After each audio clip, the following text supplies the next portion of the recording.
இப்னுல் as ரலியல்லாஹு அன்ஹு அமீர் மிஸ்ர், எகிப்துடைய ஆட்சியாளராக இருந்தால் மரணிக்கின்ற நேரம், நபி அவர்களோடு வாழ்ந்தவர் மரணிக்கின்ற நேரம் கண்ணீர் விட்டு அழுகிறார், தேம்பி தேம்பி அழுகிறார்கள். அந்த நேரத்தில் அவருடைய மகன் அப்துல்லாஹ் இப்னு அம்ர் இப்னுல் ஆஸ் கேட்கிறார்கள், ஏன் அழுகிறீர்கள், ஏன் அழுகிறீர்கள்? வக்கது குன்த மஅ ரசூலில்லாஹி ஸல்லல்லாஹு அலைஹி வஸல்லம், நபி அவர்களோடு நீங்கள் இருந்தீர்கள்.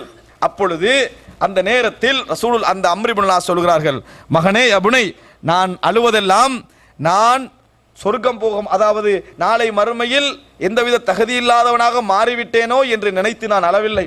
இன்ன அஃதல மா நுஇத்துஹு லில் ஜன்ன ஷஹாதத்து அல்லா இலாஹ இல்லல்லாஹ் வ அன்ன முஹம்மதர் ரசூலுல்லாஹ், சொர்க்கத்துக்கு நாங்கள் மிகவும் தகுதியான ஒன்றாக நினைத்துக் கொண்டிருப்பது லா இலாஹ இல்லல்லாஹ் முஹம்மதுர் ரசூலுல்லாஹ் என்ற கலிமாவை. நான் அதற்காக அளவில்லை. வலாக்கின்னி குன்து ஃபி ஹயாத்தி அலா அத்பாகின் ஸலாத், ஆனால் எனது வாழ்க்கையில் நான் 3 படித்தரங்களை தாண்டி வந்திருக்கிறேன். இந்த நனவு மரண நேரத்தில் வரணும். 3 படித்தரங்களை தாண்டி வந்திருக்கிறேன். அம்மல் ஊலா, அதுல முதலாவது இருக்கிறது, எனக்கு இந்த உலகத்திலேயே மிகவும் வெறுக்கத்தக்கவராக ரசூலுல்லாஹி ஸல்லல்லாஹு அலைஹி வஸல்லம் அவர்கள் இருந்தார்கள். அவரை கொல்வது போன்ற பெரிய ஒரு நன்மை எனக்கு வேறு எதுவும் இருக்கவில்லை.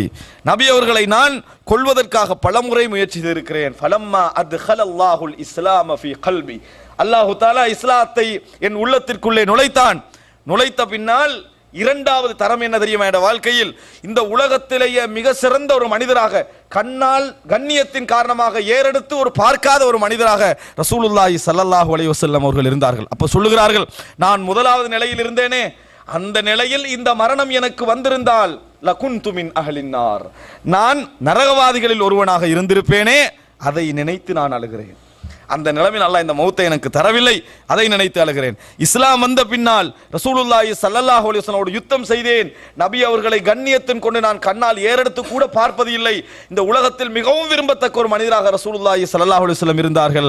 ஆனால் நான் விரும்பியதெல்லாம் அந்த நேரத்தில் நான் மரணித்திருக்க கூடாதா, அந்த நேரத்தில் நான் மரணித்திருக்க கூடாதா? அப்படி மரணித்திருந்தால் ரஜவுத்வன் அகூன மின் அஹ்லில் ஜன்னah, சொர்க்கவாதிகளில் ஒருவனாக நான் இருந்திருப்பேனே என்று சொன்னார்கள்.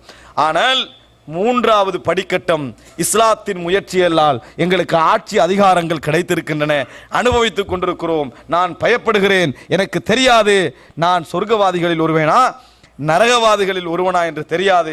எனது மசீர், எனது தங்குமிடத்தை நினைத்து நான் கண்ணீர் வடிக்கிறேன் என மிகச்சிறந்த நபித்தோழர்கள் ஒருவரான அம்ர் இப்னுல் ஆஸ் ரலியல்லாஹு அன்ஹு அவர்கள் கண்ணீர் வடித்தார்கள். அன்புள்ள சகோதரர்களே, அடிக்கடி ஞாபகத்திலே எடுத்துக்கொள்ளுங்கள். இந்த சுருக்கமான நேரத்தில் நான் சுருக்கமாக சில விஷயங்களை உங்களுக்கு சொன்னேன். இது விரிவாக சொல்லப்பட வேண்டும் என்றாலும் மிகப்பெரிய உபதேசகனாக மரணத்தை எடுத்துக்கொள்ளுங்கள். எந்த செகண்டிலும் நம்மளுக்கு மரணம் வரலாம்.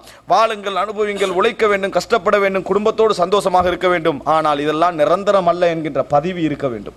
இதெல்லாம் எமக்கு நிரந்தரம் அல்ல என்ற பதிவு இருக்க வேண்டும். எந்த செகண்டிலும் எமக்கு மரணம் வரலாம் என்ற அச்சமும் எதிர்பார்க்கும் இருக்க வேண்டும்.